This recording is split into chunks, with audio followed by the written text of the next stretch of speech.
Pessoal, estamos dando início a mais um programa Contrato Social. E hoje com um colega, um grande tributarista, um amigo, Dr. Marcelo Escobar, doutor da PUC São Paulo, também professor e coach dos alunos da PUC São Paulo, do Vismut, de arbitragem. E hoje a gente está recebendo ele aqui como nosso convidado especial deste programa, que tem por finalidade discutir temas jurídicos, Dr. Escobar, temas de inovação na área jurídica, e a gente tem um pilar aqui que fala de cidades inteligentes, de Smart Cities. Mas hoje a gente está na pauta, que é a pauta do direito tributário, que eu sei que Vossa Excelência é um grande especialista, e a gente quer fazer um bate-bola aqui sobre temas relevantes para... na pauta da reforma tributária e também os temas relevantes para a jovem advocacia.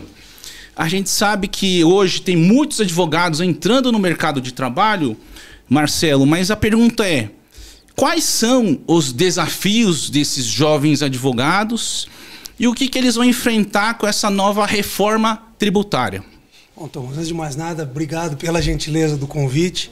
Como você disse antes, de qualquer coisa, somos amigos, a gente se conhece no doutorado da PUC, Sim. Nos conhecemos lá em 2012, 15, e é um prazer estar aqui no Contrato Social, cara, feliz pelo convite e sem mais delongas. No que se refere à jovem advocacia, eu assim, vejo vários obstáculos e várias questões, mas não vejo com o lado ruim. Me parece, veja, são cenários diferentes, vou fazer só uma parte. Meu sogro, que é uma grande referência para mim, advogado, formado na PUC em 68, me conta de um cenário que nós não participamos. Uhum. Eu me formei em 1998. Ele se formou em 68. E agora, nós estivemos juntos no Réveillon, uma viagem, conversando, e ele me contou um detalhe que talvez até para você cause estranheza. Ele falou: Marcelo, a gente estava falando justamente da suspensão dos prazos no final do ano. Sim. Que o código prevê, o atual código, de 20 de dezembro a 20 de janeiro, a suspensão dos prazos. Falei, bom, pelo menos foi uma vitória para a advocacia. Ele falou, você não faz ideia que na época em que eu me formei e comecei a advogar com o doutor Loureiro, saudoso ex-presidente da OAB, Sim. Aqui em São Paulo, a intimação, o oficial de justiça era pessoal. E hoje é tudo eletrônico. Então, eu tô falando, é um choque de realidade que evidentemente eu não passei, nós não passamos Sim. por isso. E o que tem a ver com a jovem advocacia? Eles não vão passar outros problemas, outras questões que nós tivemos que superar, mas terão outras talvez até mais interessantes. Dando aula, conversando com elas, às vezes sensação de realmente, puxa, eu envelheci. Como eu falei, quando eu comecei a trabalhar, não havia internet. Era intranet. E hoje, doutor Marcelo, a gente tem a questão da inteligência artificial, né, em todos os setores da economia e na jurídica, inclusive o ChatGPT, que inclusive faz petições, procura jurisprudências. Como é que você vê a questão da inteligência artificial? Você acha que se ele é positivo ou não? E se você acha que ele tem que ser de alguma forma limitada, a questão da inteligência artificial? É isso que eu ia comentar. Esse vai ser um dos desafios dessa norma, porque eu aprendo com eles. A experiência que eu vou te relatar, aprendi com o meu estagiário. Em determinado, um ano e meio atrás. Logo que saiu, não, doutor, eu vou fazer um agravo aqui, vou fazer com o ChatGPT. E a primeira reação foi, não inventa. E assim, o que eu acho, não é questão de ter que limitar, eu acho interessante a liberdade como um todo, liberdade e lato. Então, eu acho que o limite seria inicialmente no bom senso de cada um. Eu já utilizei o ChatGPT para fazer pesquisas de jurisprudência e de doutrina para depois me aprofundar. Mas ao mesmo tempo você verifica as informações se são verdadeiras ou não dentro do ChatGPT. Exatamente. Ele elenca alguns livros, os quais alguns eu tenho na minha biblioteca, alguns eu vou atrás. A jurisprudência, por mais que você se atualize, você não tem como em todos os tribunais do país, tribunais superiores. Veja, quando há uma composição nova do Supremo agora, com o posto do ministro, não vai mudar a forma de decidir. Sim. Então você tem que se atualizar. Isso o ChatGPT ajuda e muito. Eu digo na minha ignorância tecnológica por conta da parca idade. Nós começamos a advogar, não havia internet. Sim. E eu não vejo com maus olhos. Veja, eu acho que há áreas e áreas.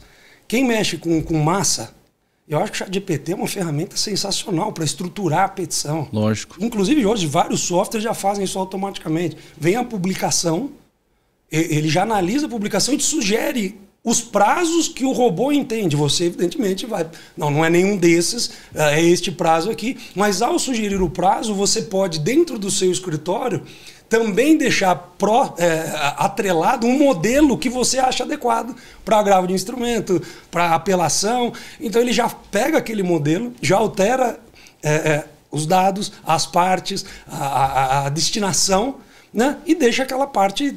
Com a fundamentação jurídica e tudo mais, com a jurisprudência. 20 minutos que você ganha. Sim. Então eu estou falando simples. Sim. Evidentemente tem coisas extremamente mais complexas, como por exemplo, eu vi um colega me mostrando dessa conversa tão interessante que você traz agora, e eu falei, fiz a minha petição do meu jeito. E ele colocou no ChatGPT e falou, olha, coloca no padrão Advocacia 4.0. Entendi. A storyboard que está na moda na advocacia. E falei, pô, eu não sei fazer. Não tenho essa habilidade. E ele fez do nosso jeito, escrevendo no Word, e pediu para o ChatGPT não fazer a pesquisa, fazer essa adaptação. Então, veja, é extremamente interessante e curioso. Eu acho que a gente tem que ver essas novas ferramentas com bons olhos. E também uma rapidez também dentro da gestão de um escritório de advocacia, né? Ou seja, a gente sabe que existem muitos estagiários de direito, mas que também com essas ferramentas tecnológicas facilitam muito. Sem dúvida alguma. Então, assim, a nova advocacia, eu falei, eles não vão ter a questão da ausência da intimação pessoal. O oficial de justiça vem todo dia e falou, olha, o andamento do processo é esse, não era por citação, era por andamentos. Né? Hoje em dia, depois, quando nós começamos a trabalhar, era no jornal. Nós tínhamos que recortar o jornal. Passou a ser pela internet, agora o robô faz a captura. Pô, isso é maravilhoso. Doutor Marcelo, mas e essa questão? Porque na nossa época a gente ia para os fóruns, a gente ia despachar. O estagiário hoje, ou o jovem advogado que vai e faz tudo pela internet, processo eletrônico. Como é que você vê a integração dos jovens com os técnicos, com o judiciário, com os grandes professores juristas que frequentavam o fórum, que você tinha a opção ou a oportunidade de encontrar um grande jurista no elevador do fórum, João Mendes, por exemplo. E hoje esses jovens não têm essa possibilidade. Qual que seria uma ferramenta para uma integração do advogado ou de um jurista tradicional, clássico, experiente com a jovem advocacia? Interessantíssimo, Tomás. Eu tenho uma visão muito peculiar e nós nunca conversamos sobre isso. Porque, veja, eu tenho uma advocacia tradicional pequena. Tenho casos grandes, mas eu tenho uma advocacia pequena. E todos os estagiários que eu tive chamaram a atenção porque não há um processo que eu não conheça o juiz. Mas não conheço de amizade, que eu não tenho ido despachar. Que eu não sei quem é o diretor do cartório. Eles chegam de, às vezes, grandes bancas que tem que formalizar, tem que resolver, mas o trato do processo, o mundo digital ajudou muito. Nós ficamos na pandemia, eu fiquei fora de São Paulo durante 1 ano na pandemia trabalhando, mas eu senti a falta desse contato. Objetivamente, todo mundo no escritório, não há petição, a não ser evidentemente uma coisa de juntado, mas algo relevante, uma inicial, uma liminar, nós distribuímos digitalmente. Tão logo tenha sido distribuída, vou ao fórum e levo o estagiário. Falei, vem aqui, é assim que funciona. Porque, veja, o juiz, evidentemente, ele vai dar a decisão, mas até chegar nas mãos do juiz, existe um procedimento formal, às vezes até digital, mas que precisa do empurrão do ser humano. Sim. Hoje em dia tem também um balcão virtual no TJ, que ele é limitado, mas é uma ferramenta sensacional. Eu tenho um processo em São Pedro, que para mim é fora de mão. Mas toda vez que eu preciso de alguma coisa, abro, eles me atendem e falam, aconteceu isso, olha, qual é o prazo de vocês, como vocês... Mas funciona. Entendi. E acho que a partir do momento que os estagiários têm esse contato, vão ver como é despachar, como é conversar com o chefe, qual o papel do chefe de gabinete, qual o papel do diretor do cartório, qual o papel do assistente, e todos têm um papel fundamental nessa engrenagem. Não adianta você achar que é digital, as coisas vão funcionar, porque não é verdade. O direito, ele ainda é tailor-made. Eu falei, eu adoro o ChatGPT, adoro tecnologia, mas a gente não pode, pelo menos do meu ponto de vista, Abrir mão e deixar de trabalhar como se fazia antigamente. Porque como esse jovem advogado vai entender como funciona a engrenagem. Sim. Eu tive uma conversa com um estagiário que ele não sabia como juntava a petição. Não, doutor, é automático. Eu falei, não é automático. Existem alguns cartórios que ela vai automático, mas existe a fila da decisão, a fila da conclusão, a fila da liminar e quais os dias que o juiz está no fórum daquela vara. Uma vara específica na Lapa, que é recente, Sim. que eu fui conversar agora. Olha, é a segunda, quarta e sexta. Então você já se organiza para isso. Então, essa é a diferença do processo. Por que o processo andou mais rápido? O juiz leu porque você foi despachar? Não.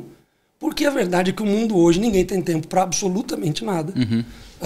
Infelizmente, nós somos prolixos. A advocacia ainda é uma questão toda rebuscada.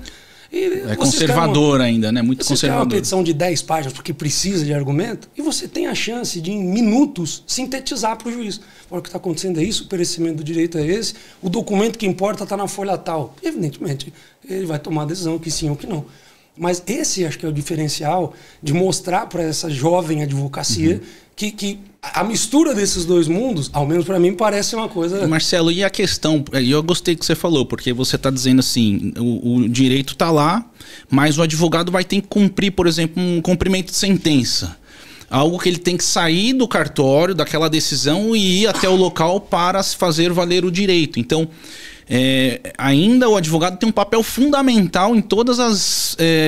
nesse procedimento todo que você está dizendo, ele precisa cumprir toda essa formalidade, mas também a presença do advogado é importante. Exato, é o que eu te falei, veja, às vezes as pessoas, não, e aí você até como representante da advocacia, você tem um papel importante. E a gente já, quantas vezes, isso você não sabia, a gente conversando às vezes na PUC, putz, aconteceu tal coisa, foi liga por Thomas, por conta de prerrogativa. Verdade. Então veja, a prerrogativa é importantíssima. Acontece, são poucos. Eu digo que eu ando essa cidade no Fórum Central, nos fóruns regionais, nos tribunais, e que são raras as situações em que o juiz, o desembargador, o ministro não te recebe. Então não sei se tem a ver com a educação, com a forma de se portar. Comigo, graças a Deus, assim, foram raríssimos os casos. Raríssimos os casos. Marcelo, assim, sua opinião. Se o juiz ou o desembargador ou o ministro do STJ, STF fala assim, doutor, me mande a sua sustentação oral via vídeo. Você concorda com essa situação de mandar um vídeo fazendo a sua defesa da sustentação oral, ou você prefere que o vídeo ou que a sustentação oral seja online, mas que seja ao vivo? Eu vou te devolver em forma de pergunta.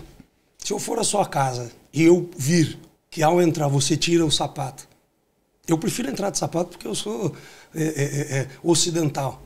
Eu vou preferir tirar o sapato? Não, eu vou respeitar a gentileza sua de me receber e vou me adequar à sua realidade. Entendi. Então veja, eu prefiro fazer a sustentação oral física, presencial, como nós estamos conversando. Porque eu acho que ainda o olho no olho é um pouco... A gente dá aula. E é diferente, né, tem muita Marcelo? aula online e é um pouco diferente. Talvez possa ser... A sensibilidade do juiz no momento do... Mas vou me adaptar. Se ele falou, olha, comigo é assim, não adianta, veja, ele está me recebendo da forma dele. Sim. Então, vou me adequar, evidentemente, mas prefiro, e não é questão de, pela idade, não é, eu acho que essa conversa, olha, você tem ainda um certo controle, ou pelo menos a intenção de um certo controle. Eu acho que é uma troca muito rica. Sim.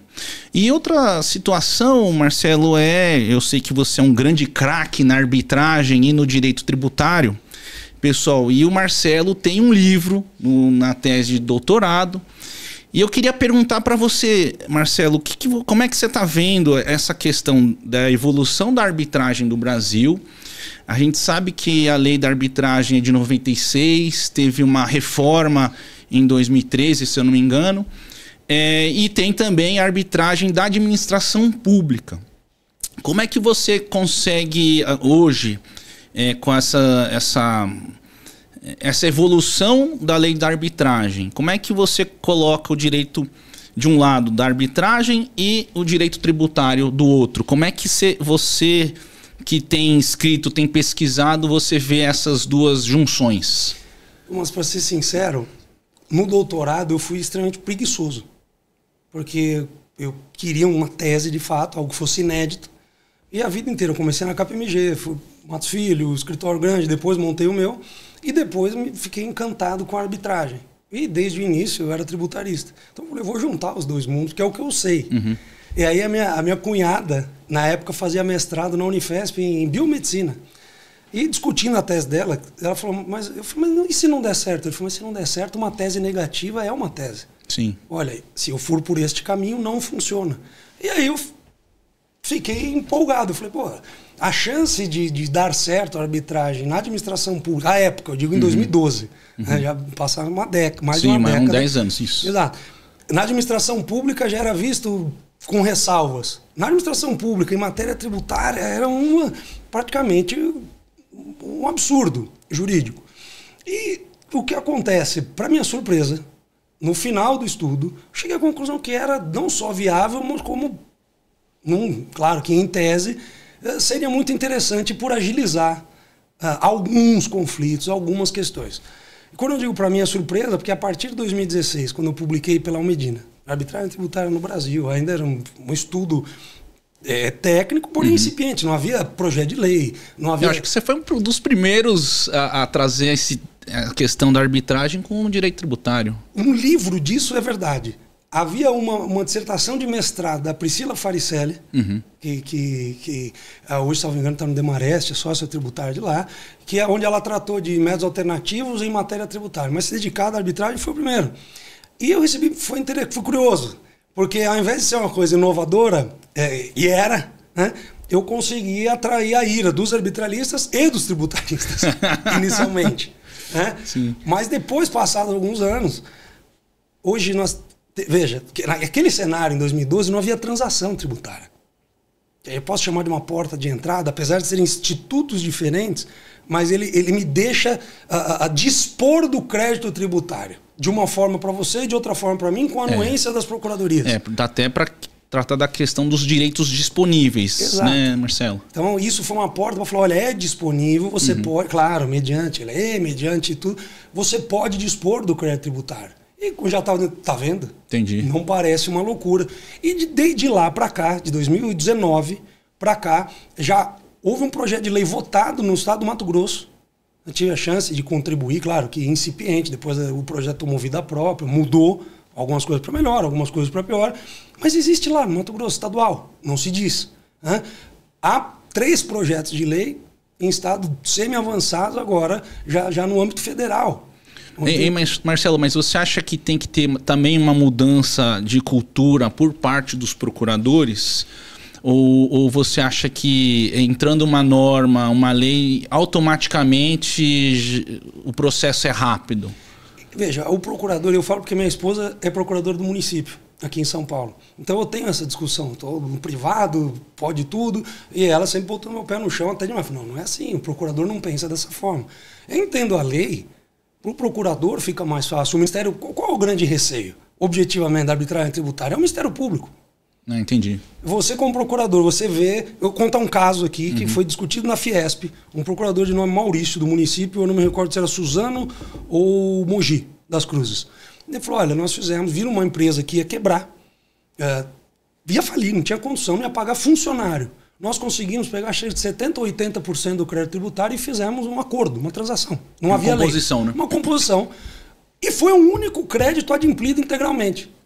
Funcionários não receberam. Esse procurador merecia um busto em praça pública. O que aconteceu? O Ministério Público falou, a lei não te autoriza, você fez isso trelento que é, foi responder com patrimônio próprio. Então, esse tipo de postura, eu entendo lá de lá, eu não sou o maluco, fala, não, tem que fazer a qualquer custo. Não, você precisa dar o conforto para os dois lados. É o ganha-ganha, de fato. Uma independência, né? Exato. E com a lei, né, com a regulamentação, isso fica mais fácil. O procurador se sente à vontade de dar esse passo, porque a lei dá o limite. Como é a transação? Existe a transação individual, onde o seu caso é diferente do meu, e a transação que é por edital, onde quem quiser adere ou não. Então a lógica é interessantíssima. E falar isso há 5, 10 anos atrás era uma blasfêmia, era um pecado jurídico. Então essa mudança, ela vem... E é o papel do jurista. Você fez isso com a sua tese de doutorado. A gente estuda, cria, tenta deixar minimamente sustentado, as pessoas começam a discutir, debater. Um deputado, um vereador, uma audiência pública. Uma audiência pública, aquilo sugere um projeto de lei, vão mexer mais aí, ninguém é o pai da matéria. Você começa a formatar, começa a debater, todas as universidades. Hoje a gente tem núcleo da GV, excelente discutindo isso. Tem o IBAT, Instituto de Arbitragem e Transação Tributária. Pessoal no Sul, no Nordeste. É um avanço já na área acadêmica também. Né? Exato. Então a ideia é uma coisa que era motivo de chacota. A gente fechava a porta e falava, você ficou louco agora, né? Não bastava querer arbitrar transação boa em matéria tributária. E o tributarista rindo. Isso não... E esses que riram, sócios de grande escritório, agora vão nos eventos, pô, que maravilha, porque em dando certo, e há 3 projetos de lei. Acredito que um deles, em breve, isso vai ser algo efetivamente concreto. É um filão novo, é um novo ramo de atuação. Sim. Então, assim, respondendo a sua pergunta de forma objetiva, interessantíssimo. Na prática, dando um passo para trás, já não mais em matéria tributária. Na administração pública, quando também começamos a discutir isso em 2010, lá atrás, havia um outro caso. Há questões curiosas. O trem-bala do Lula não saiu por qualquer problema político do Lula ou posteriormente, aquele que era para a Copa do Mundo. Sim. Saiu por causa de arbitragem, sabia disso? Inicialmente, depois teve uma porção de problemas, mas o primeiro edital foi porque o Ministério Público falou, não vai resolver, porque havia uma resolução, porque a previsão, como é uma obra faraônica, havia a previsão de financiamento pelo Banco Mundial. E o Banco Mundial tem uma lei que fala, eu só vou emprestar dinheiro por arbitragem. Se tiver claro. Por quê? Porque todos os países do mundo, 85% do mundo globalizado, tem a mesma lei. Sim. Baseado na lei uncitral de arbitragem. O regulamento é o mesmo. Então o Banco Mundial falou, eu não sei como é fazer negócio no Brasil, no Sudão, na Venezuela. Então, se você usa arbitragem, você fala a mesma língua que eu. Então eu te empresto uma linguagem universal. Universal. O bonito da arbitragem não é defender um instituto, é você ter as mesmas regras. Você sabe bem, nós nos conhecemos em Viena. Isso. No Vismut, que é uma competição acadêmica, para quem não conhece, que junta hoje 350 universidades com problema jurídico. É os jogos jurídicos do conhecimento. Hein, Marcelo, você recomendaria a participação dos advogados, dos jovens advogados, estudantes para o Vismut? Absolutamente. É uma ferramenta, Thomas, você sabe muito bem disso, que se eu tivesse, na minha formação, eu me formei em 98. E aí, trazendo uma questão, você falou da jovem advocacia. Tem algumas coisas que eu critico, eu não sou político da OAB, mas que eu critico porque eu senti o mundo nas minhas costas. E eu acho que, não digo que está errado, mas tem que ser discutido. O rapaz se forma na faculdade de Direito, ele pega a carteira da OAB na mão, no dia seguinte, ele pode fazer uma ostentação no Supremo. Ele pode assinar um recurso extraordinário. E veja, eu não estou aqui. Há rapazes e moças que se formam, jovens advogados, que são brilhantes, como nós não éramos e como nós não somos. Mas a maioria não tem esse brilhantismo e não tem essa chance. E esse passe livre. Você quer limitar? Não. Na Itália, se não mudou, quando eu estudei um pouquinho do sistema lá, não me recordo os prazos, mas você se forma, você pode trabalhar em primeiro grau. Sim. Depois de 5 anos, não sei, tem um exame que você vai para tribunais.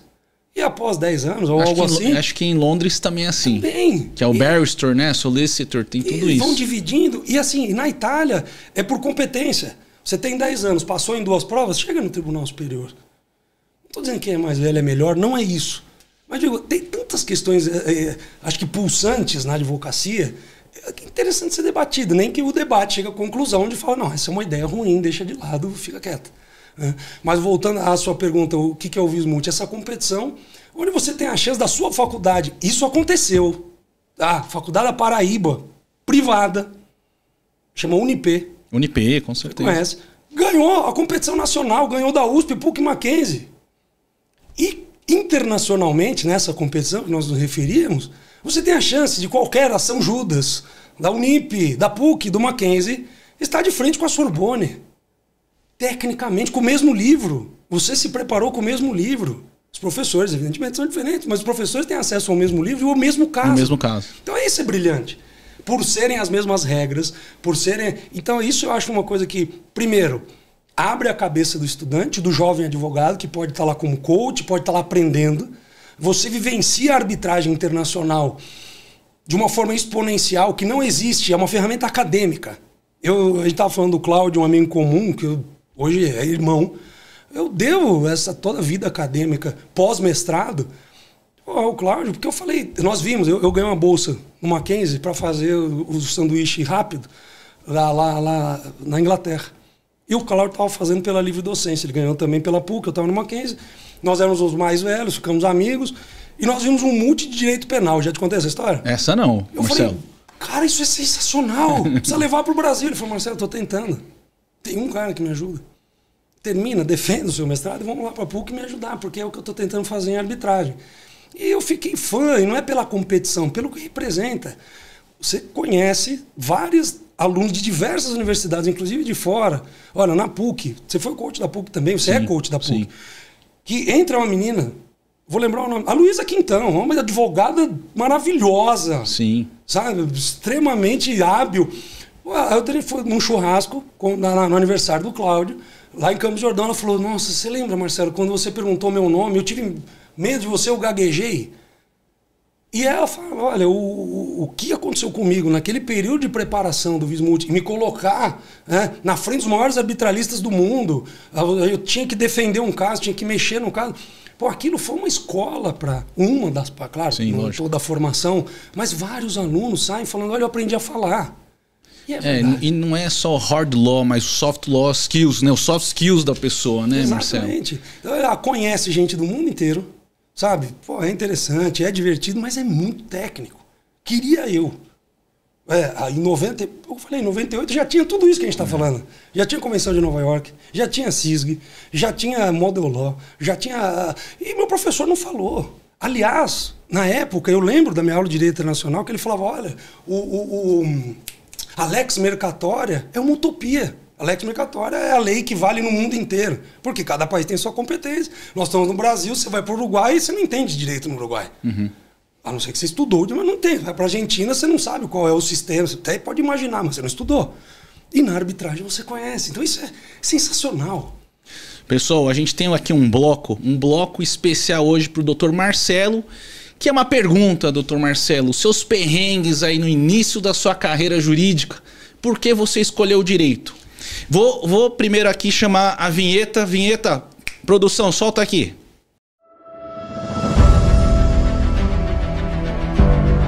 Retornando aqui ao programa Contrato Social com o Dr. Marcelo Escobar. Marcelo, então, aquela pergunta. Por que você escolheu direito? E como é que foi assim, os perrengues do início da sua carreira jurídica? Foi curioso, Thomas. Não havia nenhum advogado na minha família. Para dizer que não havia, tinha uma tia, mas que nunca se formou. Tem uma AB e nunca usou, nunca se formou, nunca atuou. Uhum. E inicialmente foi aquela questão de fazer justiça, de ajudar, muita influência de filme, que você viu o advogado falando, fazendo a diferença. Eu acho que era uma sensação interessante. E nessa época, um amigo meu que estudou desde o maternal comigo, até a faculdade, eu passei, fui numa agência de publicidade, que eu queria fazer publicidade, pensei em ser músico, que até hoje eu tô, mas fui ver como era a vida de músico, fui ver como era... E passei um tempo na agência de publicidade, passei até no Estadão, fui conhecer o Estadão, que eu queria também, pensei em jornalismo, e passei uma semana lá no escritório do pai desse meu amigo. Pô, e fiquei maravilhado. Ele também era mais, posso dizer, empolgado, tal, se via falando, então eu achei um pouquinho interessante, dá para trabalhar assim. E o que me chamou a atenção da prática, estava no segundo, terceiro colegial, escolhendo realmente o que ia fazer, foi, pelo menos dos escritórios, pouco que eu conhecia, que eram pais de amigos, Uhum. Que não havia rotina. Não havia rotina. Se você quisesse trabalhar com um determinado tipo de direito, não havia rotina. Ou seja, você tem os compromissos com os clientes, né? Você fica muito solto, mas o advogado faz a sua própria rotina. Exatamente. Então é por isso até que talvez depois de passar por grandes bancos, passei por firma de auditoria, iniciei na KPMG em 97. Passei por grandes escritórios e montei o meu, uma estrutura menor, meio que lembrando a antiga advocacia. Eu falei, tem casos grandes, mas eu atendo o cliente, eu faço todas as petições, eu vou despachar e tem tempo para isso. É possível. São opções. Não tem melhor, não tem pior. Mas são opções de carreira. E essa beleza do direito? Você pode prestar serviço, concurso público. Dentro do concurso público, uma infinidade, para técnico, para juiz, para promotor. Você tem, na advocacia preventiva, você tem o litigioso, você tem dentro do litígio, você tem arbitragem, você tem o litígio de massa, você tem advocacias, grandes escritórios, tem né? Enfim, é infindável. É estranho até, a gente fala, não, eu conheci um advogado, aquilo é direito. Não é. O direito ele é tão grande que eu não me dei conta. Isso aí era jovem. Eu entrei na faculdade com 17 anos. E não tinha, evidentemente... E Marcelo, como é que foi essa sua paixão pelo direito tributário, né? Você estava na faculdade, você já fez estágio na área do direito tributário. Como é que foi suas oportunidades no início? Não foi paixão. Eu falei, eu tive sorte que eu fui tropeçando nas coisas. Eu não pensei, falei, vou mexer com tributário, vou fazer um mestrado, olha, eu quero mexer com... Eu tropecei. Na faculdade, duro, sabe, tendo que pagar a faculdade, jogando handball para ter bolsa. Um belo dia, o pessoal, você viu que a KPMG está contratando trainee? Eu não me recordo valores, mas o que eu ganhava no meu estágio era 3 vezes mais, e eles pagavam metade da faculdade e tinha vale. Eu falei, como assim? Né? E não sabia o que era KPMG. Eu era ignorante, não sabia o que era Arturana. Fui lá, fiz o processo seletivo, passei como trainee da KPMG, 90. Recebi 4 meses para estudar. Os 4 primeiros meses era um curso para te ensinar contabilidade, direito tributário e o mínimo de auditoria, que era um grupo específico de techs que eles estavam criando. Bacana. E eu dei a sorte, porque hoje, tenho amigos que ainda são sócios da KPMG hoje, e hoje você tem o grupo de auditoria e impostos. E impostos, você tem impostos diretos e indiretos. Você tem impostos diretos de indústria, de serviço. É muito segmentado. E na época estavam criando, havia 20 pessoas. Eu era uma dessas 20 pessoas, junto com os sócios. Então, fui para campo. Fui para o Itaú, fui para bancos, fui para a indústria, Rumizeta, vi como é que fazia. É interessantíssimo, fui para celulose. Então, fui estudando o direito tributário, vendo. E tive pessoas muito mais experientes que falaram, presta atenção. Quando a gente chegava a fazer auditoria, a gente não ia trabalhar. A primeira hora era para conhecer. Ficava sentado vendo, olha, como as pessoas trabalham, como elas descansam, como é a linha de produção, o que você faz? Sei lá, como é que é? Vem aqui a madeira, essa máquina pica a madeira. Por quê? Porque hoje está na moda, você vê crédito de PIS e COFINS, é o que tem contato com a produção. Uhum. Para mim, é visual. Evidentemente que eu não conheci tudo. Mas você tem uma base, pelo menos de 25 anos atrás, do que era uma linha de produção, do que é um banco, do que é a prestação de serviço, do que é indústria, do que é uma indústria no segmento A, B e C. E é fácil você entender aquilo. Com um pouco de respaldo contábil que eu tive nessa época, eu tive sorte. Então, quando eu saí de lá, eu saí da KPMG, juro pra você, eu estava andando na Paulista, encontrei um amigo meu, do primeiro estágio, Philip Schneider. Como é que tá na KPMG? Eu falei, saí. Ele falou, estão precisando no Matos Filho. E aí já foi tropecei lá também. Então, assim, pra advocacia. Pra advocacia. E aí mudou a chavinha. Porque, pra você ter uma ideia, eu me formei e eu não prestei o AB em 98. Porque eu nem me recordo se não podia ou se eu não tinha dinheiro realmente para pagar e a KPMG não reembolsava. E na época foi como no meu sogro, o exame, não existia exame, o exame depois virou exame oral. Na nossa época, em 98, o exame era 1 vez por ano, 2 vezes por ano. Não é como é hoje que você pode prestar. Tem muitos exames, né? Então, o que aconteceu? Eu entrei lá no escritório, tive que prestar e ser aprovado. E falou, aí você vai ser contratado, mas se você não passar, você está fora. Marcelo, conta um pouquinho também, além da sua parte profissional, da sua parte acadêmica, do mestrado e doutorado. Eu me lembro que quando eu fiz o meu mestrado, eu te acompanhei na sua defesa de doutorado. Recebi muitas dicas ali importantes na defesa de banca, mas eu queria saber como é que você ingressou para o mestrado e depois com esse fôlego todo para o doutorado. Outra questão interessante, eu sempre tive esse sonho, eu falei, e também tinha uma vontade de dar aula, mas não tinha estofo, não tinha base, né? E quando eu me formei, eu sou atirado, mas eu também sou muito crítico. Eu falo, não adianta, trabalhar em lugares grandes, eu sei um lado da história. Eu não achava que eu não tinha... Como eu entrei na faculdade muito jovem e não aproveitei a faculdade, quando eu digo que eu não aproveitei, eu não tinha maturidade para entender metade do que eles estavam falando. Muitas das coisas fizeram sentido depois, anos depois. Eu não queria fazer isso com mestrado e com doutorado. Eu achava que eu não tinha maturidade pessoal para ter um título daquele para depois o que ele implicaria, que era dar aula e formar. Então eu esperei, Eu me formei em 98, eu entrei no mestrado em 2009. Eu fiz meia dúzia de especializações, 2 anos na PUC de empresarial, fiz tributária ali, fiz um monte de processo civil. Então, pô, acho que já tomei umas pancadinhas aí na vida, já entendi um pouquinho da advocacia. E depois você decidiu entrar no mestrado. Aí que eu decidi entrar no mestrado com 30 anos. Já tinha nas costas. E sem nenhuma crítica, quem se forma e mestrado, doutorado, não é. Eu queria, era uma questão minha. Eu aproveitei o mestrado. Mas aproveitei, eu espremia aqueles professores, eu lia tudo, fui ler filosofia, abri a cabeça e foi maravilhoso. E aí, como eu falei, estava na corrida e pensei justamente no triatlon. Falei, é difícil você fazer musculação, você treina 2 anos, você para 1 mês, é ruim. E eu falei, eu tô nessa, eu tô no triatlon, eu tô conseguindo fazer um Ironman acadêmico, se eu parar agora vai ser muito mais difícil. E aí, como eu falei na história anterior, eu conheci o Cláudio, doutorado, e amei.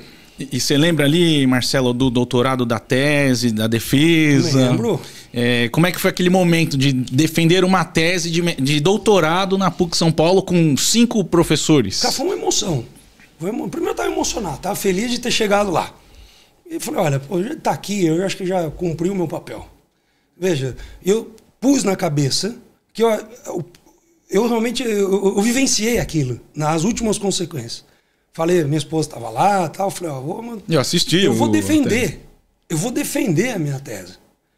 Eu não quero saber se você aprova, eu vou defender a minha tese. Tanto que tive discussão com professores lá, com educação. Sim. Mas houve um confronto. Talvez o senhor não tenha entendido. O que está escrito aqui é isso. Tenho certeza absoluta. Na linha tal, no parágrafo tal, a ideia foi essa. Entende? O senhor não, mas o senhor, desculpa, não compreendeu o argumento. Teve uma questão dessa. Né? E assim, foi maravilhoso no seguinte sentido, você trazer uma ideia de fato inovadora. E defender ela, né? E defendê-la. Então assim, viu o Robson Maia Lins, braço direito do professor Paulo de Barros, um cara extremamente inteligente, mais do que tudo. E ele tributarista, incomodadíssimo. Não, mas isso aqui não para em pé. E foi com ele, não foi com ele a discussão, foi uma discussão de alto nível. Foi bom, foi interessante. Eu falei, poxa, isso é uma banca de doutorado. Só que depois, infelizmente, você vê alguns outros, que é quando começa a ter alguma política envolvida, política acadêmica. Sim. O pessoal se perde, às vezes o examinador quer aparecer mais, veja, não é quem tem que aparecer, é aquele momento de se defender aquela ideia. Mas existe aí a vaidade dos professores, Marcelo? Existe? Na parte acadêmica? Trabalhei também depois na Unesp, 10 anos, uma fundação da Unesp, e professor é um ego. O Cláudio Finkels é um cara assim que eu tenho uma deferência de vida. E como eu disse, eu apresentei como um porteiro, porque ele não tem esse ego. Ele, Cláudio, estou com vontade de palestrar em tal lugar. Ele te apresenta.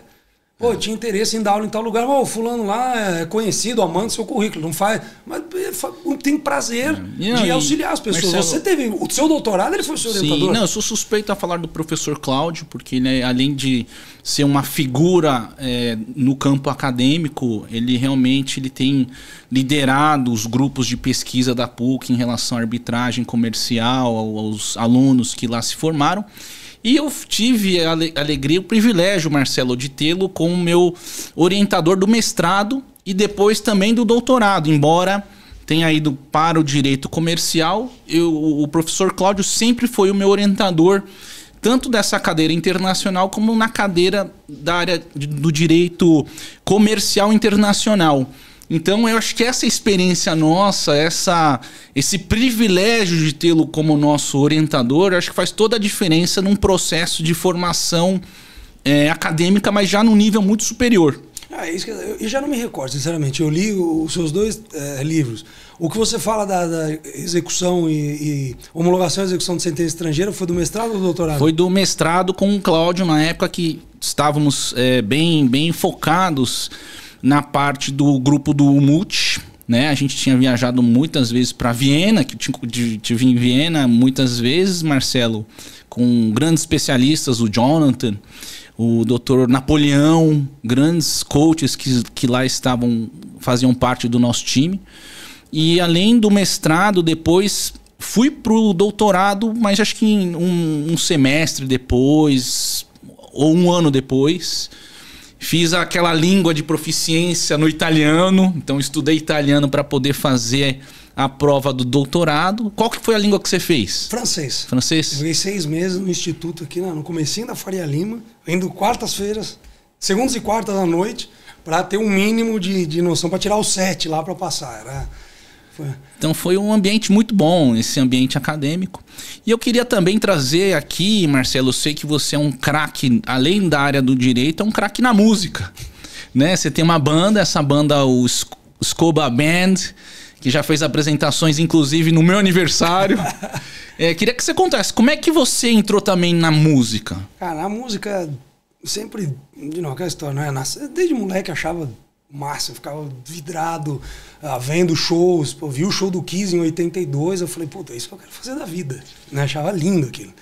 E sempre fui tocando, a vida é verdade, tocava, tinha uma banda, tocava, e sempre tocava em balada, no Gitana, depois os Infarta, Olímpia, Infarta Madalena, e tinha uma banda, e sempre gostei de soul music. Soul music, eu gostava de Stevie Wonder, Ray Charles, James Brown, e quando eu assisti Blues Brothers, o filme, eu fiquei maravilhado. Depois, na época, eu era muito jovem, eu não sabia que era a Aretha Franklin que estava lá, que era o John Lee Hooker. E meu sonho era ter uma banda daquele tamanho, como a dos Blues Brothers. Pô, e agora, há 12 anos, a gente conseguiu ter uma big band. Não chega a ser uma big band formalmente, mas são 14 pessoas no palco, um naipe de metais. E a gente vem tocando no Bourbon Street, no Blue Note, no Bar Brahma. E assim, eu falo, faz muito... Já concorreu ao Grammy Latino. Uau! Com música própria. Eu brinco que eu perdi pra Shakira, né? Mas assim, esse levo muito a sério, componho, evidentemente nada importante, mas é um lado que eu não abro mão, porque eu falo, é melhor receber pouco com a música a pagar com terapia e remédio. E é realmente isso. Então, não atrapalha em absolutamente nada. E começam a convergir questões profissionais musicais. Eu vou te dar 2 exemplos. Você é um deles. Somos amigos de doutorado. Verdade. Pô, vai ter uma festa. Você foi ao Bourbon algumas vezes. Sim. Levei o Arthur também. Exatamente. Falou, pô, vou ter meu aniversário, vem tocar. Pô, isso, claro, convergindo um grau acadêmico com amizade. Na KPMG, o pessoal era meio refratário à época, 97. Não, a empresa, mas pô, vai tocar à noite. Mas é a mesma coisa que o pessoal ia à balada. Ah, você tá dizendo assim, da influência, se influenciar no trabalho. De atrapalhar. Mas de atrapalhar. Gente, desculpa, eu tô num lugar que acabou 11h30. O pessoal que vai fazer happy hour chega às 3 horas da manhã e não atrapalha o trabalho. E o que acontece? O que eu achei curioso, né? Que agora, estava comentando para você aqui fora, a gente vai ao Vismut, eu vou há 14 anos. Esse ano, eles me chamaram para tocar na abertura. Em Viena, que é o maior evento do Vismut, com mais de 300 universidades. 350. 350 universidades. E viu eu fiz umas versões de clássicos da Motown, acústicos. Fiz com um amigo, Léo Mancini, cara genial, muito técnico. Pô, ficaram boas as músicas. E uma vez o Stephen Crow. O Stephen Crow, sei, professor. Veio pro Brasil e eu fui levá-lo a almoçar. E no carro, a hora que eu pluguei o celular, tava tocando. Ele falou, nossa, o que é isso? Eu falei, é meu. Ele falou, mentira. E quando ele viu, ele falou, pô, Marcelo, é incrível. E ele escuta, tanto que tem pouca gente que escuta, e eu vejo lá no Spotify for Artists, que tem realmente lá em Hamburgo. Né? Então ele pô, não é, vou dizer fã, mas ele gostou da música. E aconteceu uma outra peculiaridade. Quando nós tocamos no Blue Note, em 2019, calhou de ser na mesma semana do congresso da CCBC. E você fez a apresentação. Eu escrevi o evento, o show, na parte de eventos do congresso. Que legal. E, bom, nós estamos lá no CIARB, você também é um dos membros do Chartered Institute of Arbitrators. Pô, eu sou fellow do CIARB, na época havia poucos, havia menos de 10, né? E em 2019 me vem a presidente do CIAB Mundo, de Londres. E ela sentou à primeira mesa. E o pessoal falou para mim, não, o Marcelo é fellow do CIAB. Eu falei, e depois, até hoje, ela vai estar lá também. Eu esqueci o nome da Anne, não era Robertson, Ryan... enfim, vai estar lá, vai cantar com a gente também. Então, assim, começou a confluir o que inicialmente era uma coisa que... Poxa, cara, é músico. Pô, de repente hoje... Na convergência, né? Clientes E Marcelo, e na banda, você vai sozinho, você vai ser o vocalista, mas a banda vai contigo então pra Viena? Não, pra Viena eu vou sozinho. Aí você vai... Peguei o pessoal pegou lá o pessoal e outros lá. professores que vão cantar com a gente lá também. Vão fazer ensaios virtuais. Bacana, hein? Virtuais. Mas é legal. E é um lado que eu falo... Tem uns amigos que jogam futebol toda quarta-feira? Sim. E ficam lá, tomam cerveja depois. A música, é o que eu falei, eu toco aqui uma vez por mês. Começa a tocar no Bourbon 9h30 da noite, acaba às 11. 11h30 e eu acho que até um momento de integração, né? A gente tá falando como é que a gente integra a questão cultural ou as faixas etárias da advocacia, né? Tanto um advogado mais experiente com um jovem advogado. Eu acho que a música é uma forma, uma cultura de se aproximar dessas gerações. Ajuda muito. Mas, a gente tá lá na PUC. Eu convido o pessoal do MUT, convido o pessoal da Camarb, dá ajuda em uma outra sala na graduação, lá como assistente do Cláudio. Você chama. Pô, vou dar uma aula semana que vem no COGEAI. Uhum.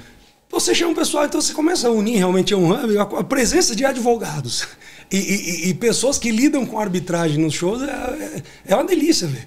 Então, assim, realmente, como eu falei, o que inicialmente era uma barreira, de novo, não pela empresa, pela época, né? Pô, hoje acabou sendo um hub interessante de clientes que falam, você não vai tocar? Porque são casas também que são fáceis de receber qualquer tipo de pessoa, jovem e, não digo idoso, uma pessoa um pouquinho mais velha. Pessoal, a gente está entrando num tema já um pouquinho antes de finalizar, Marcelo. Eu queria fazer aquela pergunta mais técnica de um ramo do direito, que é o mercado de capitais e a arbitragem comercial. Como é que está o mercado brasileiro em relação a isso, o mercado de capitais e a arbitragem no sentido de resolver as disputas oriundas do mercado de capitais? E de novo, para mim, você levantou a bola. Então, desde 2016, a gente estava no lugar certo, na hora certa, e foi uma das primeiras. Se não foi a primeira, foi a segunda arbitragem. Não sei se o Carvalhosa ou o Valde entraram com a primeira. Uhum. Ou nós entrando, enfim. Entrando com a primeira arbitragem contra a Petrobras por conta da desvalorização, na época atrelado, não à Lava Jato, mas ao balanço fraudado. Então, qual que é a lógica? No mercado de capitais, você comprou, sei lá, Gol, comprou o Magazine Luiza, a empresa caiu o valor das ações, é especulativo, você não tem direito algum. A única exceção, uma das exceções interessantes e isso não se discutia no Brasil, é no caso de fraude. Então, quando você comprou o papel da Petrobras, por exemplo, imaginando que ela valia 40, porque você lê um balanço auditado por uma das Big Fours, e o balanço, na verdade, era fraudulento, ela valia 25, você adquiriu um bem que, evidentemente, quando houve a desvalorização, não foi por especulação sua, mas por fraude. Por fraude. E em sendo por fraude, porque a gente estava no lugar certo, na hora certa. Nós fizemos uma parceria com o escritório dos Estados Unidos, inclusive com um advogado alemão, americano, né, ele é habilitado nos dois lugares, onde ele cuidou do caso da Volkswagen, dos carros poluentes, que supostamente eram os carros mais limpos do mundo, e tinha toda uma expertise que nós tivemos que tropicalizar, porque como você quantifica esse dano? Mas enfim, nessa inicial nós representamos cerca de 100 bancos de investimentos estrangeiros que compraram ação na Bolsa Brasileira e que por conta da fraude, do balanço fraudado, se sentiram lesados. Então, assim, eu acho interessante porque, como você falou, a segunda oportunidade que eu tive na minha vida profissional, jurídica, primeiro de testar a arbitragem tributária, que está em vias de... E esse era testar a arbitragem envolvendo a administração pública. Hein, Marcelo, mas aí esse caso é um caso internacional super conhecido. Como é que foi esse caso comparado com o das americanas, por exemplo? Os americanos... Nós não iniciamos contra os americanos por conta de um estudo de viabilidade. Mas, assim, seria muito semelhante. Ou seja, houve uma fraude, um diretor que desviou, eventualmente... E com as Big Fours também, né? Exatamente. Então, em havendo a fraude, em tese, você tem esse direito de... Você comprou o papel a 10, ele caiu para 0. Nós tínhamos pedidos até simples. A questão é muito complexa, porque você tem um delta, como é que você... joga um valor futuro de uma ação que caiu se ela estivesse mantendo a mesma lógica de crescimento ou de declínio. Né? Mas diante desse cenário, e por exemplo, no nosso caso, diferentemente dos Estados Unidos, onde o equivalente ao Ibovespa de lá é pulverizado, a Petrobras representa um percentual altíssimo do Ibovespa no Brasil. Então, como que você tira esse ativo e você atrela o que é o Ibovespa, que é a média? Também não dava. Então, assim, você vê que às vezes a sofisticação da coisa está na simplicidade. Sim. Né? Olha, a anulação do negócio jurídico por fraude. Eu paguei 10, me dá os 10 de volta com juros e correção. Aí tinha outras questões. Mas, assim, é interessantíssimo porque, de novo, você desbravando um direito. Não tem precedente. não tem, agora há poucos, né? E há muita resistência, mas é uma resistência interessante, está construindo um ramo novo. É um ramo novo do direito, né? Porque não tem jurisprudência em relação a isso, né, Marcelo? E de novo é o tentar. Olha que interessante, e que bonito de fato. Aí você fala, pô, eu quero tocar em tal casa. Estava falando de música. Se você não ficar lá batendo na porta do cara, ninguém vai chegar na sua casa e falar, como você é maravilhoso, venha se apresentar aqui. E o direito é igual.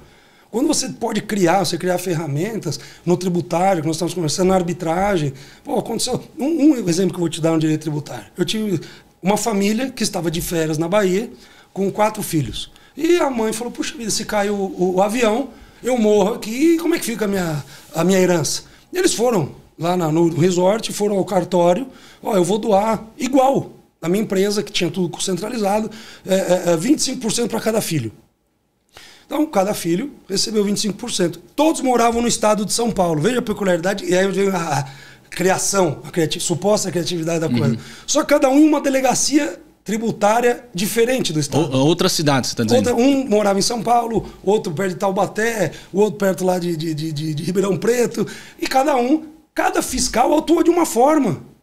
Então teve gente que recebeu 250 mil reais de autuação, o outro filho 2,5 milhões, a outra 1,700. E a família falou, eu não quero saber se tem que pagar ou não, eu quero saber qual que está correto. Aí fizeram as contas, o correto era o menor, porque havia uma questão mais complexa. Mas como você leva isso para o direito tributário? Qual era o argumento? O argumento foi direito penal. Existe a dosimetria de pena diferente se nós... É a questão da proporcionalidade. A proporcionalidade da pena. Porque o tributo, nesse caso da autuação, é uma pena. Então eu fiz um paralelo ao direito penal. Poxa, olha, não tem como dar a mesma pena para um filho só porque o fiscal de Taubaté pensa diferente do fiscal de São Paulo, que pensa diferente do fiscal de Ribeirão Preto. E o caso é o mesmo, né? É o mesmo caso, o mesmo ato. Então, isso que eu digo, você tem a chance, aí sai no jornal, outra que sai no jornal curiosa, foi quando eu cismei que o prazo de contestação era de 14 dias. Você lembra desse caso? Todo mundo me xingou. Eu ganhei o caso, eu sou advogado. É lógico. Como professor, claro que o prazo de contestação não é de 14 dias, mas qual que era a discussão? O código fala, salvo disposição ao contrário, ou seja, a regra geral, você computa o prazo de contestação na juntada do AR, Sim. 15 dias. Só que salvo disposição ao contrário, né, você vai contar a partir, não da juntada, do dia 1, o dia da juntada. Eu te passo. Tem lá, até quem escreveu esse artigo foi o professor Tucci, da USP, não fui eu. Eu tive um caso que a advogada, pasme, contestou às 23h59. Eu te mando esse arquivo. Tá valendo, né, Marcelo? Tá valendo. Mas a minha esposa começou a falar, Marcelo, você tá louco. Eu falei, Laura, se ela contestou às 23h59, tem alguma coisa errada. Como assim? Eu falei, não. Falei, que sangue frio. Inicialmente, depois eu lembrei desse artigo do professor Tucci e era o caso. Porque tinha que contar a partir do dia da juntada e não do dia seguinte. Conta-se da juntada, não do dia seguinte. Então deu 14 dias, ela estava fora. Eu ganhei o caso. Eles vieram correndo fazer acordo. E não fui eu que mandei, saiu no jornal. Meus professores de processo, eu queria me matar. Eu falei o seguinte, olha, me incluíram no grupo. Não, porque está errado tecnicamente. Eu falei, só me diga uma coisa. Depois desse, não vai nem chegar um precedente, porque nem chegou a ser validado ou não por causa do acordo, né, no tribunal. Me diga uma coisa, a partir de agora, em caso juntado com a R, o senhor vai protocolar em 14 ou 15 dias? Eu falei, 14. Eu falei, não falo mais nada. Então, quer dizer, já criou aí, né? Não criou. Mas veja, é interessante você poder testar. O problema, se não desse certo, o meu cliente estava resguardado. Hein, Marcelo? Então, se você for dar uma dica para os jovens advogados, você acha que a advocacia tem que ter estratégia, tem que ter criatividade, tem que ter uma vivência de processos também, né? Perfeito, Thomas. Aliado à base técnica, porque é o que esse pessoal às vezes esquece. Veja, não é choque geracional, mas eu vejo o pessoal que é muito aflito para crescer logo, e vão crescer. Eles têm sinapses mentais diferentes das nossas. A gente está com 45 anos, não somos isso, mas é diferente, é outra geração. Mas eles esquecem que tem que ter uma base. A gente também tenta defender o que a gente faz.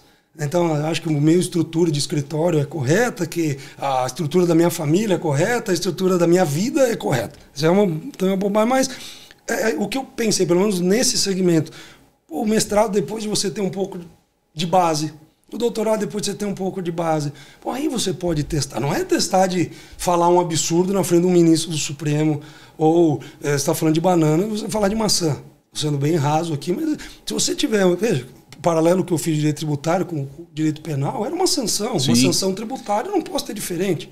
Que chegasse... É o mesmo princípio, né? É isso, mas veja, tem um mínimo de técnica. Então tudo isso que você falou, a inteligência artificial, fechando com o que você falou no início, válido até um limite. Mas, de novo, você tem que ter a técnica, você tem que ter o conhecimento que você também trouxe, como funciona o fórum, como funciona para despachar uma petição, como funciona... Atrelando tudo a isso, eu acho a beleza do direito. Ainda do outro assunto que nós falamos, que ele é infinito. E essa jovem advocacia estão com a faca e o queijo na mão. Apesar de haver muitos advogados, há muitos no estado de São Paulo, então mais ainda. Mas as oportunidades são... É uma coisa até meio Instagram, que eu vou te falar, mas quando você sai, principalmente nas grandes cidades, cada luzinha à noite é uma oportunidade. É uma oportunidade. Sabe? Então, claro, você não vai sair batendo nos prédios, né? Mas é uma oportunidade. Você tem chance, e assim, não estou dizendo que vai ser fácil, muito pelo contrário. Não gostaria de começar hoje, porque talvez não tenha o fôlego que eu tinha na época, mas eles têm outras ferramentas, e eles têm como chegar muito mais longe em menos tempo. Com certeza. Em menos tempo. Com Se certeza. tiver, olha, um mínimo de estrutura. Não é porque o cara precisa ter o doutorado, não é isso. Ter base técnica. Lê um livro. Ah, Qual que é o livro que você indicaria aqui para jovem advocacia, Marcelo, assim, de bate-pronto? Sério mesmo, para jovem advocacia, os manuais. Leia de novo. Você que se formou há 4 anos, você já está no mestrado, vai ler um manual de direito administrativo, um manual de direito tributário, um manual de processo civil, um código comentado, porque tudo vem da lei. Você fala, de onde tirou a sua tese? Junção de lei. Você interpretou a lei e chegou em uma interpretação que supostamente não tinha. Então, o Cássio Scarpinella Bueno, ele é genial, mas ele fez o que? Ele leu a lei e entendeu. Com a experiência dele, evidentemente, como E com a Pontes de Miranda. interpretação dele. Começa lendo a lei. Então, lê a lei.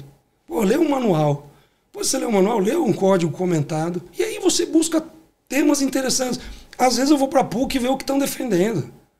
Pô, não é de agora. Uma das teses que eu fiquei mais eufóricos era a teoria da perda de uma chance. O que é a perda de uma chance? Eu perdi um prazo de 10 milhões, eu devo 10 milhões aos clientes. Não, qual era a chance de você, no recurso especial que você não interpôs, era cabível, vai caindo os 10 milhões. No final, você entende? E a teoria desse... Eu nem lembro quem que trouxe isso pela primeira vez, nesse livro de 2012. Então são questões, aí você vai se aprofundando e é infinito. Vai achar em arbitragem, vai achar em direito tributário. Assim, então eu acho que até seria raso indicar porque eu li semana passada. Não, e leia. Meu sogro eu vim de Matos Filho, todo mundo com um terninho bonito. Meu sogro, pé no chão. Você falou, Marcelo, a advocacia é sacerdócio. Mas não é o sacerdote de ler todos os dias. 5 páginas. Se você lê 5 páginas por dia, 10 páginas por dia, são 300 páginas no mês. De um livro qualquer. Seja o Código Civil comentado, aquela que tem 5 mil páginas lá do Peluso. Leia! Não, eu digo, a jovem então advocacia. Aqui, a jovem advocacia. A sugestão, Dr. Marcelo Escobar. Leia todos os dias. Pouco. Não queima a largada. Se você for na balada e beber muito, você não vai curtir a noite. Não adianta ler 3 livros numa... 10 páginas por dia, todo dia. Sábado, domingo, antes de dormir, deixa lá no canto. Vai ficar vendo televisão, vai ver TV Fama, 5, 10 páginas, é isso.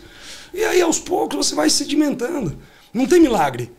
Pontes de Miranda era gênio. Sentou e estudou. Hein, Marcelo, é bom ler sempre o Vademecum também, né? Assim, ter a lei na mão. A lei na mão. E veja, isso daí... Eu tenho um Vademecum de várias coisas lá ao lado e aprendi com meu sogro também. Porque à medida que você vai lendo, você fala, pô, que artigo... Eu não mexo com direito penal. Mas que artigo do Código Penal tá aqui? Você vai lá e você localiza. Depois fica fácil de você se referenciar. Então, assim, eu acho que, de novo, eles têm uma chance, Thomas. Sabe, acho que tem um mundo para ser desbravado de tecnologia. Eu falei, meu sogro era intimado pessoalmente do andamento do processo, tipo, a réplica. Se ele chegasse, se você estivesse no toalete, você ganhava 15 dias. Se fosse viajar, você não tinha prazo correndo. É outra realidade. É, outra realidade. E eles têm uma realidade com muita ferramenta na mão, com muito... Olha, eu acho, enfim, eles... Apesar de ter muito advogado, tem muita oportunidade. O que também não tinha, veja... Você sabe muito bem, hoje a gente faz uma ligação de vídeo, tem um amigo meu que está em Israel. Eu converso com ele sobre a guerra diariamente, ou dia sim, dia não. Richard Bromberg, um beijo pra ele. O cara morou aqui a vida inteira, conversa com ele. Então essa facilidade nós não tínhamos. Isso tem na China. Você tem... Hoje a gente tem muito aqueles eventos híbridos, Marcelo, que vêm para ficar. Né? Eu acho que essas reuniões virtuais também vieram para ficar. E as aulas online também vieram para ficar, né? Claro, eu acho que é uma... Não generalizar, o curso inteiro, mas isso é bom. Ó, Thomas, quero ter uma aula com você. Pô, o seu tema eu vou te chamar. Marcelo, não dá, tô em Viena, tô em Brasília. Pô, mas 20 minutos você consegue entrar virtual, o pessoal tá aqui físico. Isso é lindo. E antes da pandemia isso não era uma realidade. Não era nem possível, acho, né? Não tinha muita... Eu, pelo menos, assim, apesar de estar nesse ambiente acadêmico, não vivenciei isso. O Zoom, o Google Meet, ou qualquer ferramenta, isso foi implementado, não implementado, mas assim, acho que foi exponenciado na pandemia. Vamos aproveitar. Aí você falou, poxa, sensacional, obrigado pela... Pessoal, estamos chegando aqui no final do nosso programa Contrato Social. Deixe o seu like, subscreva no nosso canal, ative o sininho. E eu queria aqui mais uma vez agradecer o nosso amigo jurista direito tributário, Dr. Marcelo Escobar, eu convidei e ele prontamente aceitou esse convite aqui de estar conosco, batendo essa bola de informações sobre a sua carreira, sobre questões relevantes da área do direito. E pra gente aqui, Marcelo, foi uma grande honra te receber no nosso programa Contrato Social, que é uma plataforma para realmente discutir temas relevantes na área do direito. A inovação, que eu acho que é um papel fundamental nessa advocacia 4.0. A gente percebe que essa integração, como eu falei, é fundamental para os advogados já com mais experiência e essa advocacia que já está acostumada com essa tecnologia. E aí nossa ideia aqui também é trazer papel relevante das cidades inteligentes. Eu acho que cada vez mais esse tema está sendo debatido em fóruns internacionais. Cito o exemplo de Barcelona, Pequim, Xangai.